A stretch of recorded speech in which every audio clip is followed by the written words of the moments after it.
Hello, and thank you for joining me for today's episode of The Thing About Birth. Each episode I will dive into a different topic relating to birth, pregnancy, hypnobirthing and parenting. Keep an eye out for special Q&A episodes, guest episodes and relaxation episodes. Thank you to those who have liked, shared, subscribed, watched and listened so far. It really means the world to me. Enjoy! Hi everybody! We've got a bit of a different location today. I'm just making use of a space that I rent out sometimes for my courses. It's also a really great place just to come and get a little bit of work done out of the house. So if I'm shuffling around in my seat a little bit or anything like that, that's why. Okay, so I hope you're all doing great. Today's episode, I'm talking about the language we use when we talk to somebody who is pregnant, whether it's because you've just found out that they're pregnant or you're talking to them later on in their pregnancy, or if it's to do with the lead up to their birth, and why it's important for us to really think about how we talk to them. And really, it's really important when we think about the language we're using to talk to anybody, because you can flip it all sorts of different ways. It's not just because somebody's pregnant that you have to think, oh, I'll be a little bit more careful about how I talk to that person, because that's not really very fair, is it? You know, everybody has their own things going on. Everybody has their own circumstances, and sometimes we can flip things to make our own circumstances look worse than theirs. Quite often we're doing this to try and be helpful. You know, like, oh, well, at least you don't have it as bad as me. Just be thankful for that. And sometimes it can be because we're frustrated, because we're having a difficult time ourselves. And we unintentionally build up insecurities and anxieties in other people. And when I say unintentionally, I really, really mean that often it is. You know, yes, there are people out there who intend to maliciously hurt somebody by using their voice, but I'm not talking about that. I'm talking about just the simple act of talking in a normal conversation and just not really thinking about what we're saying and why we're saying it. So I've been posting a couple of reels on my Facebook and Instagram about this, so you might have seen a little bit about it, and I've also had a blog going out about it, so some of it, you know, you might have come across already from me, or this might be the first time you're hearing it. And please do know that I mean incredibly well with what I'm saying, but as somebody who is expecting, I know firsthand how some comments can sometimes sound, and how some questions can sometimes be a little bit invasive, and how sometimes people can be a little bit pushy with what they are asking or what they want to know. And it's often better to take the other person's lead. Okay, so I mentioned that we could really use this thoughtfulness of how we're speaking to people when we're talking to anybody, but I'm going to, for the sake of this episode, just apply it to somebody that's pregnant, okay? Because otherwise I could go on and on and on for ages, and really it just takes a little bit of consideration to adjust what we're saying. Okay, so a couple of examples could be when you first find out somebody's pregnant. You might be really tempted to ask them, you know, how long they were trying for, or were you trying? Now, these seem like very, very innocent questions, and they are in one sense, you know, it's something interesting to know, isn't it? But consider the fact that somebody might have been trying for a really, really long time and might have had a really difficult journey, and they might not be ready to share that. Now, really, there's not a different way to ask these questions if you really do want to know. But if that person responds in a way that suggests that they might not want to talk about it, don't push it. Don't give your opinion on, oh, well, you know, I didn't think you were going to have any more because it's been such a long time since you had your last, or you know, oh, it's so close to when you had your other one, it's such a surprise. You know, we don't need to give opinions or thoughts like that or along that road. if you are really, really curious on what their journey has been to get to being pregnant, you could just simply ask, do you want to talk about, you know, you're trying for this baby? Do you want to talk about how your journey has gone so far? Or even just say, do you mind me asking, were you trying? Just because I'm curious, you know? Something like that can be a lot more thoughtful and hopefully give that person the space to understand, like, this person is being thoughtful, so maybe I can open up to them a bit. Maybe I don't need to be so worried about talking about my journey. And this isn't going to be the same for everybody, you know? It's one of the questions I've been asked the most since getting pregnant with my third. And I don't really mind sharing the details of that, personally, but everybody is different. Now, similarly, when you find out somebody's pregnant, particularly if they've got a couple of babies already, you might already have children, and they're, you know, adding to their family, saying things like, oh, another one, you're going to have your hands full, or, oh, you know, two was enough for me, I wouldn't want to go back to those sleepless nights, or have you thought about what you're getting yourself in for? Are you mad? Things that imply that they perhaps haven't thought it through. Now, whether or not they were trying for this next baby, asking those questions, you know, they've probably already considered them. They've probably already considered, you know, you might need a bigger car. Yeah, they've probably thought about that.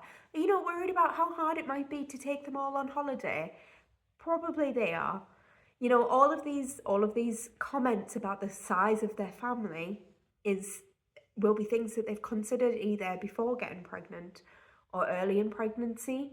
Even if, you know, they really, really wanted another baby, it'll still have been something that will have crossed their minds, especially in those early stages when the hormones are really kind of making your emotions do things that you don't want them to do. And they might have even had to have put some work in to overcome those thoughts.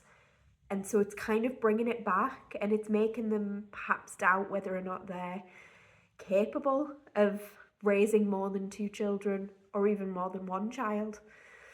And you also then have the people who have really, really wanted a baby, and, you know, another baby for a long time, and it's taken a long time to get there. It's, without even realizing it, it can be a little bit, you know, dismissive of that experience. And it can really upset people, especially if they're hearing it over and over again. Okay, one of the other most commonly asked questions that I get is, when are you due? This seems like a perfectly innocent question, and it is. People want to know when to expect this baby coming into the world. It might be worth asking, when's your due time, or what month are you due, rather than saying, when are you due? Because it's becoming more and more common now for people not to share their exact due date. And the reason for this is because it's just an estimate. And what happens is you give somebody the due date of, say, the 15th of March, and you then, around the 15th of March, that person starts getting messages from lots of people saying, oh, any movement yet? Have you gone into labour? Any signs? Any contractions? How are you feeling? And it's actually really off-putting, and it stops your birth hormones working the way they need to work, because your birth hormones, particularly oxytocin, doesn't like to be bothered, and it doesn't like to feel like it's being bothered. And it sounds silly, but it's a shy hormone, and so it's gonna get in the way of that doing what it needs to do. But also, you've got this person sitting there waiting to go into labour every day, and having people then get in touch with them every day to ask if they've gone into labour yet can make them doubt their body's ability to do just that, because it's a waiting game. And if they think they're meant to go into labour by a certain date and they haven't, it's kind of like oh, is my body actually going to start doing this? and then they start to second guess themselves, they start to panic, they might get a bit anxious, and it's not helpful.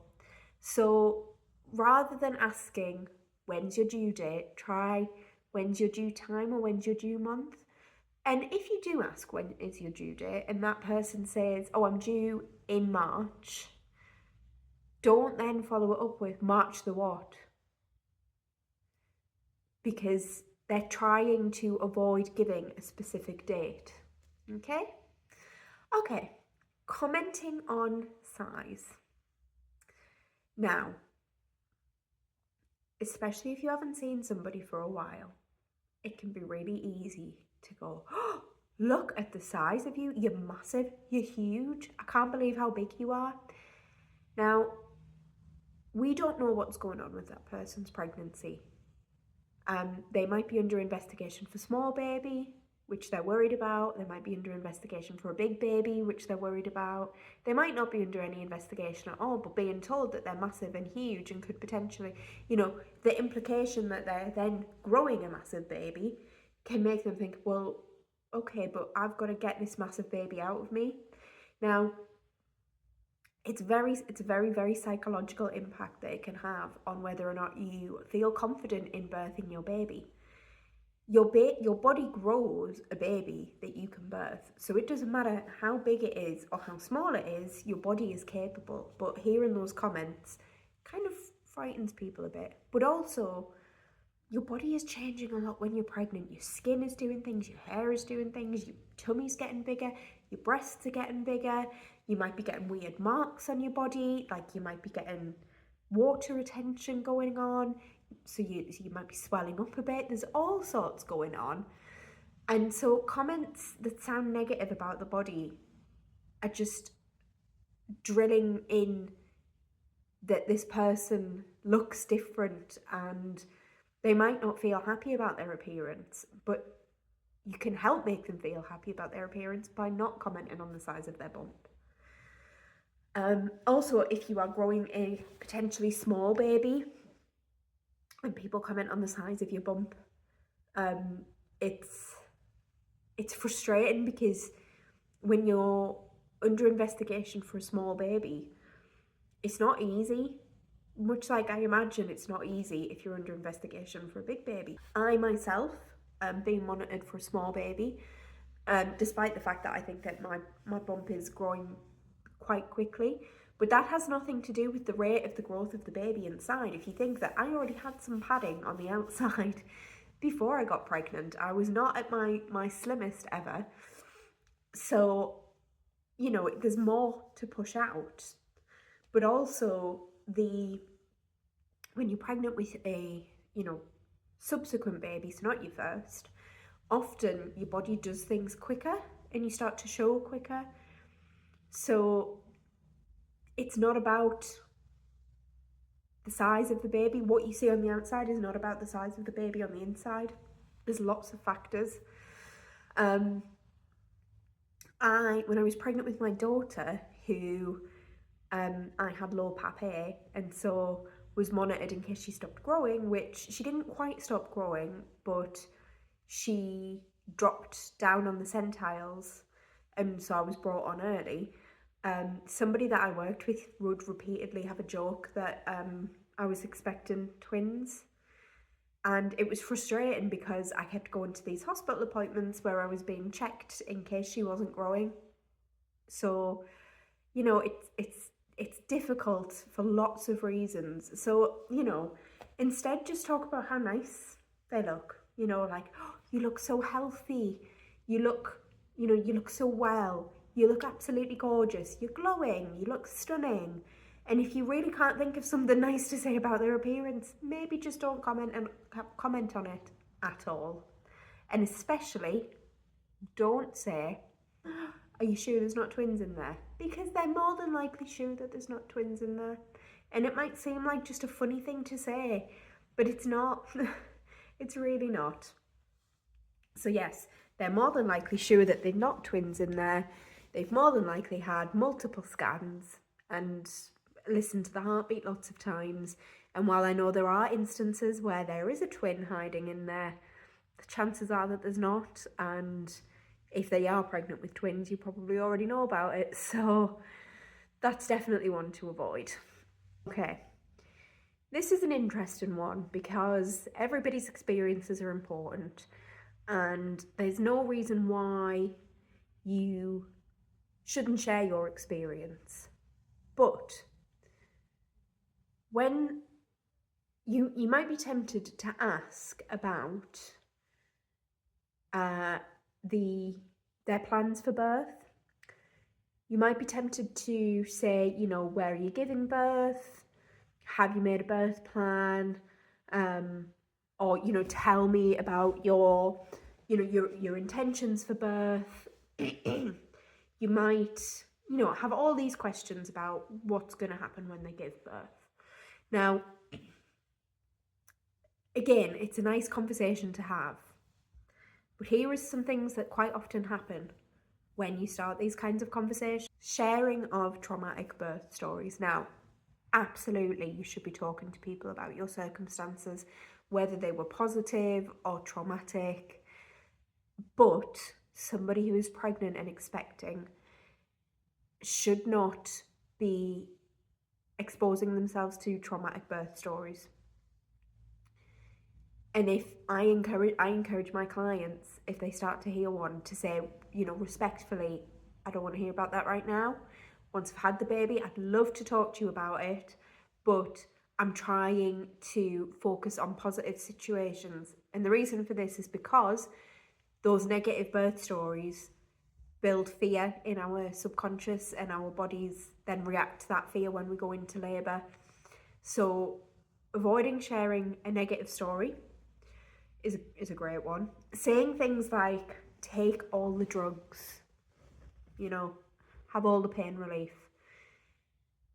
Again, it builds the fear, and it makes that person think, that person who may be planning to have pharmaceutical pain relief, which is absolutely fine.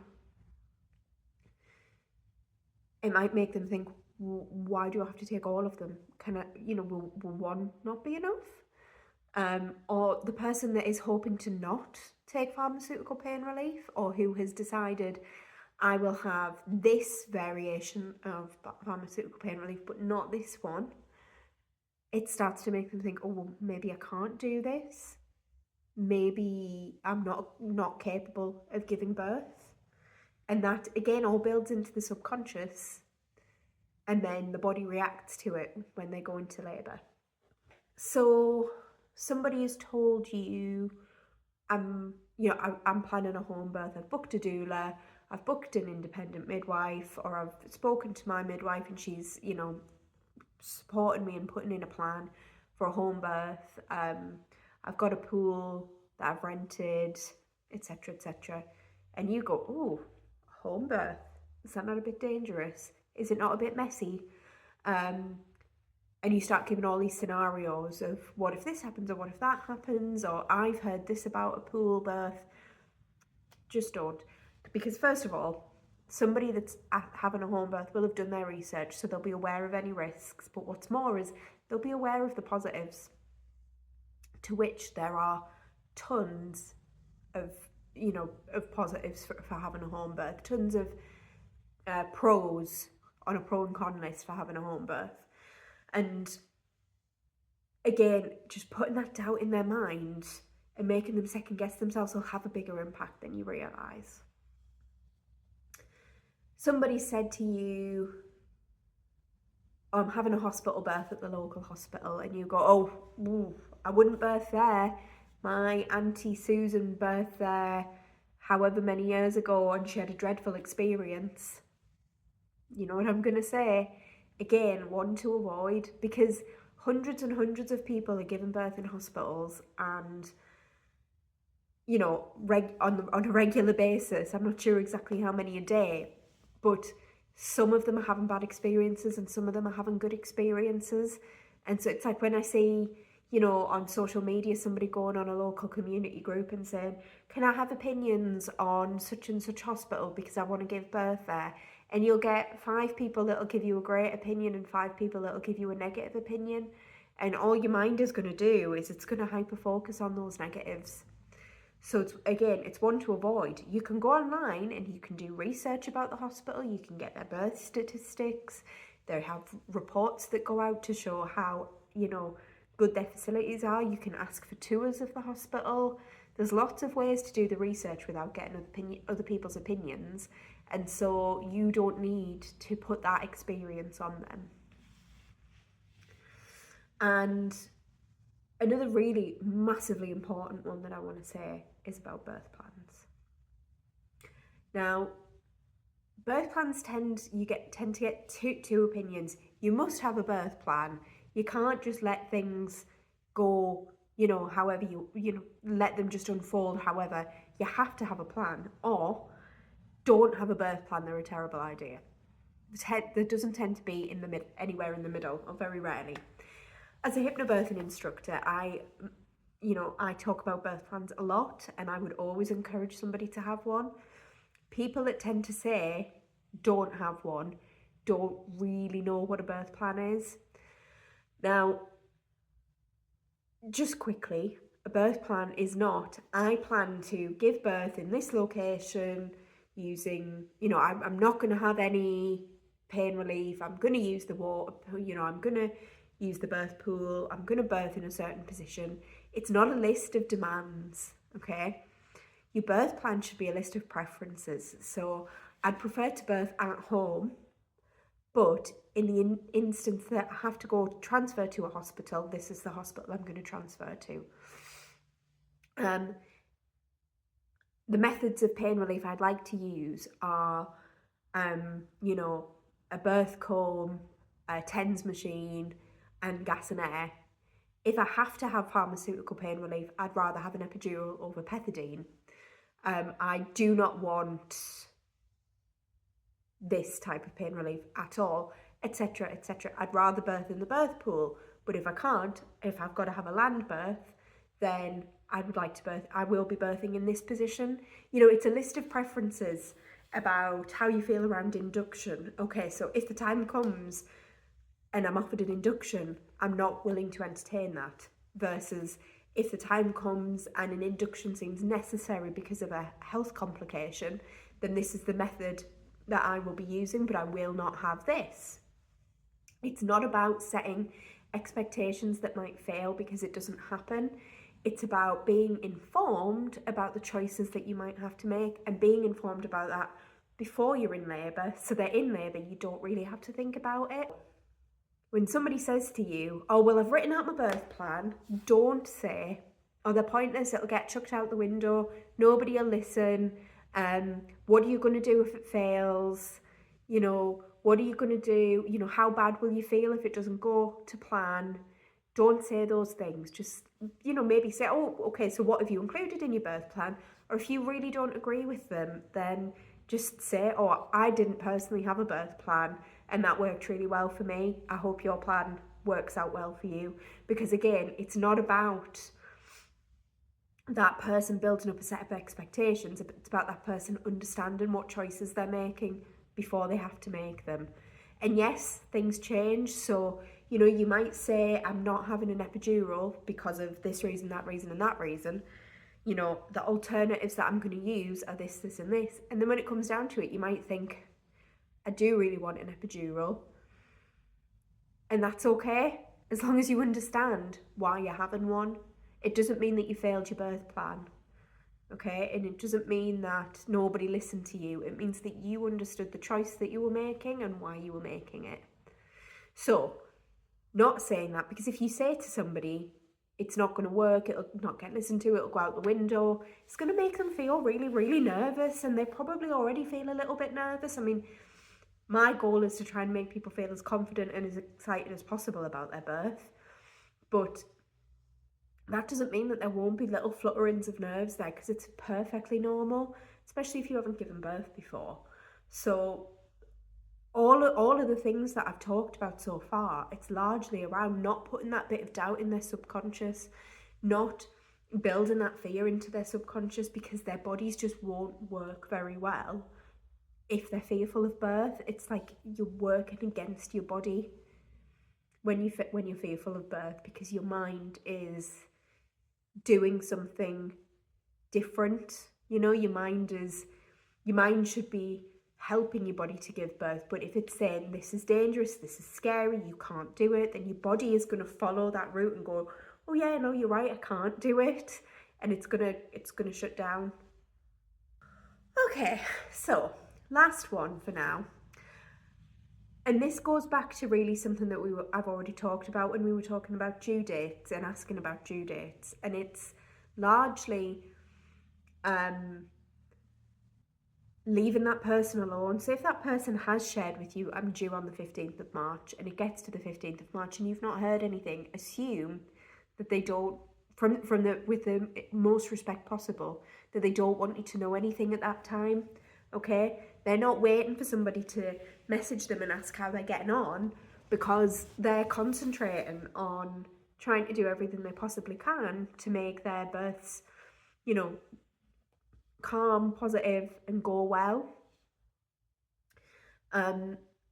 They will be in touch with the people that they feel need to know everything. But personally, I always say to clients, unless somebody needs to know something because they need to be there, there's no need really to share daily updates or, answer daily questions. So I knew somebody when I was pregnant with my first, and they were also pregnant. And every day leading up to my due date, they would message me to say, oh, have you felt anything yet? Anything happening? And it was so annoying. And I didn't know then that it was okay for me to say, look, I know you mean well, but once the baby's here, I'll tell you. And I don't want to answer questions about it every day, so please just leave me be. And if I know somebody that is pregnant, whether they're a client, whether they're a friend, whether they're a friend of a friend, I don't get in touch with people to say, have you felt anything? Any twinges? Has labour started yet? Or has your sister's labour started yet? Because it's not my place to know. And if they want me to know, they'll tell me, but it just adds so much pressure, so much doubt. It's really annoying. People need to be getting into birth bubbles as they approach their due dates, and they really need to focus. So just leave them alone, give them space, because once something happens that you need to know about, they'll tell you. But up until that point, you don't need to know anything. And similarly, when I was in labour with my daughter, I had a select number of friends that I did share with that I was in labour, partially because she was brought on before she was due and I wanted them to know what was going on, but also just because I was excited. And with my son, I didn't really share much about being in labour. And so, that was really nice. So if somebody does decide to include the fact that they're in labour with you, to allow you into that space, let them come to you with the information. Like, a good response to somebody telling you that they're in labour is, right, do you need anything? Do you need any help with anything? I'm here for you, keep me updated when you can, but I understand that, you might just be giving me a little update now and I'll hear from you after the baby's born. But if you need any support, you know where I am, and good luck, you've got this, you can do it. Something like that would be great. So there we have it. Just think positively and talk positively. And if you are struggling with that, make it clear to the person that you are struggling with that, and don't comment on people's appearances. There we are. Thank you so much for listening today. Please, if you haven't already, like, share, subscribe, and leave a 5-star rating. You can also follow me on Facebook and Instagram at Ashley Nicole Hypnobirthing, and sign up for my monthly mailing list, The Thing About Birth, where you'll also get a free birth plan template and writing guide. See you next time.